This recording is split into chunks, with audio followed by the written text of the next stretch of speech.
Salut à tous! Aujourd'hui, on va aller interviewer Symbiz, un groupe de germano-coréens, dubstep and dancehall qui va nous faire découvrir les joies de la musique underground. Suivez-moi, on va les interviewer.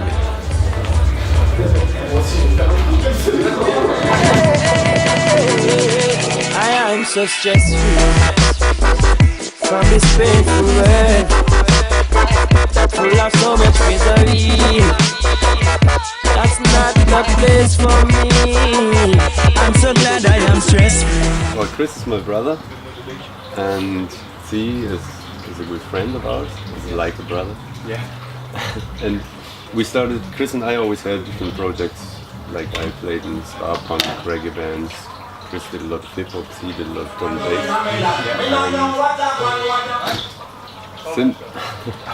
Symbiz was just like an aim to get the work of the two of us two brothers together, to combine it and have like a project together. Okay. And then we met Z. I think the basis is always reggae, no? It's like, because it's kind of the mother of bass music, and then around is all the different influences that we had.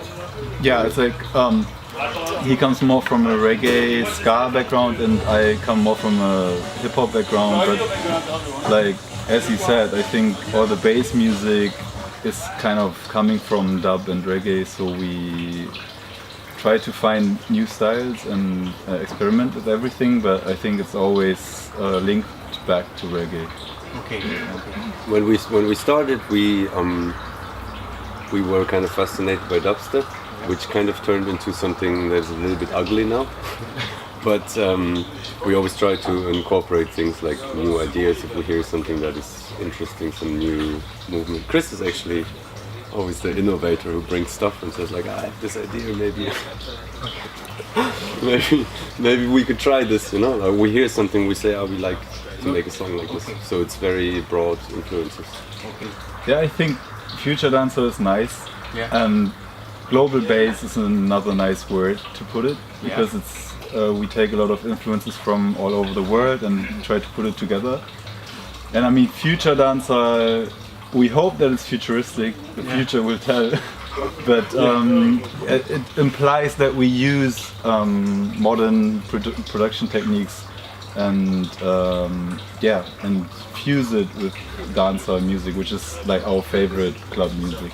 When we moved there, it really changed how we approach more music. It's because it's the biggest city in Germany, and it's very different than most of the other places in Germany. Because it's also really multi-cultural, and you have a lot of things to see, you know. And there's always something happening somehow in Berlin. Okay. Nice. So of course it influences you if you are able to see. The more things you can see, the more ideas you can have. No? Like if there's one concert a year, then you have less influence than you have 10 concerts every day. It's also good because you have a lot of people who does music in Berlin. You know, there are a lot of musicians and artists and stuff like that, and you always meet somebody and you always connect, you know, somehow. And it works really well, actually. Yeah, I think like the way it happens in Kreuzberg or in Berlin is very natural. It's not like, I mean, it's cool to meet people on the internet, but it's always great to meet them in person, and it happens more natural, and you build friendships through music, and just everyday life is very, very different from any small place, I would say. For example, you're talking about underground, you know, it's like you go to a jam session or something like that, with there's the band or something like that who's backing up some singers and rappers and stuff like that, and you go there and you always meet people there, you know. It's like, and sometimes you think like, wow, the singer is nice, you know, and then you start to work with him, or just talk to him, you know, and you see what's happening, you know. It's like, and that's really good in Berlin, you know, because you have like lots of people and a lot of artists and stuff like that. And No, but it's true. It's all the songs are in 145 BPM, because when we made this album, we kind of set this rule. We said if we produce our own music and if we want to play it, let's do it all in the same speed, so we can use our concept better. And the interesting thing was this was the only limitation a little bit, and it made it forces you to be creative, you know. You want to make a slow beat, so you try to make a slow beat, but in the same speed actually, or you make something that feels very fast. And I think around 140 is like the ideal tempo to really experiment with half time and double time. So because it's kind of on the edge of being fast or slow. It's really like it works in other genres too, like drum and bass when you go up to 180. But 140 I think is really like on the edge of you don't know if it's fast or slow. And, yeah. C is a good friend of a friend of ours. Yeah. And I met her when I studied, and she always said like, you need to meet C, and he's a very great singer. You need to play with him. And we never really did actually.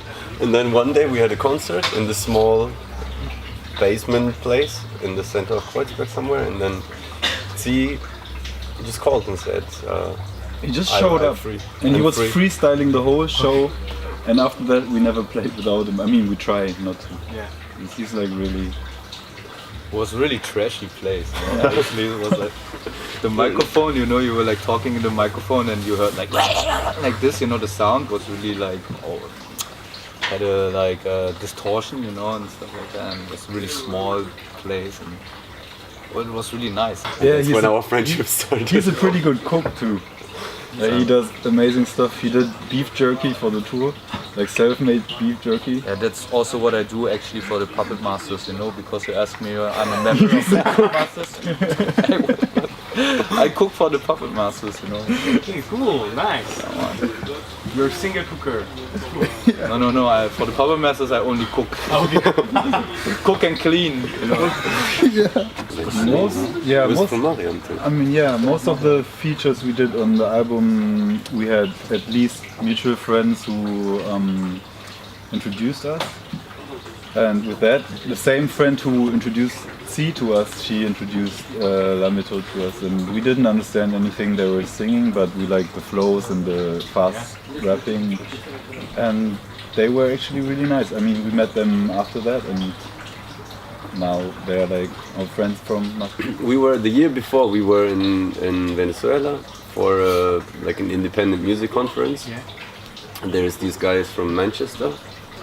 Namely, Ruth Daniels is this woman from Manchester, and she organizes this like a conference all over the world for independent music. And they were doing this in Venezuela, and we got invited to go there, actually by a band that has like a cultural center in Caracas. And then next year I went back and I wanted to record the song with this band. And then Encyclopedia, this rapper, came into the studio. Also the bass player that you can hear on the recording, he came spontaneously on coincidence. They were there from a rehearsal, and they said like, he's a really nice rapper, but everybody's very excited about him. So I didn't know, and he just rapped something, and this is a one take. One take. The whole thing. He just listened to the chords, like 4 bars or 8 bars, and he just did this one take. Everywhere we went, we kind of met people and we recorded, because that's what we always try to do. Even now we met like some French artists we just record something with, because that's the greatest thing you can do when you visit a place. Just meet people, record, and that's why we have so many featurings on that album, I would say. How is the French public? It's good. It's normally good. I think like we always say this, that like there's more a feel for dub and reggae than in Germany. And people kind of say it's not like this when you talk with people here, but I feel that it's like this. And it's a very open-minded audience normally. Maybe it's more open-minded. I think it is more, maybe. I mean, it is more open-minded, but I mean, maybe it's not because there's more reggae, you know. Okay, well, it's more open-minded to music, like French people are really open-minded to culture, you know, like really proud of your own culture, you know, like sitting together, having dinner, something like that is really important, you know, for French people. I just realized. And I think the passion is like the same for music, you know. It's like lots of French people I meet, they're like, or I met, they're really like music, you know. You turn on some music and they're like dancing, you know, and stuff like that. It's like, it's a little bit different, you know. It's like, and French, I mean, French sounds way better than German does, and it's just Yeah, I mean, come on, how many great German singers do we have, like compared to all the good stuff that comes from France? It's true. There's few really cool old traditional German music. Like in the popular area, I mean, like not classical stuff, but even as hip hop kids, we would always listen to French rap. We didn't understand anything, and then like stuff like Science Super Cool, stuff like that was just very influential to everyone. Everyone can sing along, but they don't get the words. It's like, tell me one German rap group that you guys know about. It's not. You know a German rap group? Really? Absolutely not. Do you know French, German? German rap group? German rap group. Vous connaissez des groupes de rap allemands? Yeah, but do you know any German band that you can think of? Gentleman, yeah, but he sings English. Yeah, you know Rammstein and stuff like this. Yeah. No? No, Patrice. Patrice, yeah, okay, but it's also like not very German. Really? Okay. Oh, he doesn't sing in German, no? No, he doesn't sing in German. Do you know Paul Kaltbrenner? No. He doesn't sing in German either. He doesn't sing.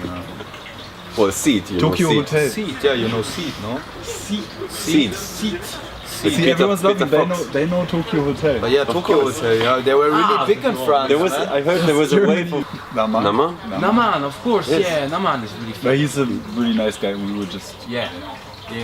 And then Fred said, you should make a song. No, it was very nice because it was like a spontaneous thing, and we have like in his bedroom actually. We sleep in a small house in the garden. In his bedroom, we made a recording booth, just with a computer, the sound card, and the microphone, and of course we took the microphone on purpose. No? It was not a coincidence that we have microphones. We take it because then we can record stuff. We're working on the new album, but also if we meet somebody, we can record them too always. Okay. So it's Always be prepared. it's always. Oh, part let's of talk the about plan. the next album. Yeah, it's really Press good to know is here. Everybody, today we're here to talk about the new album that is coming up.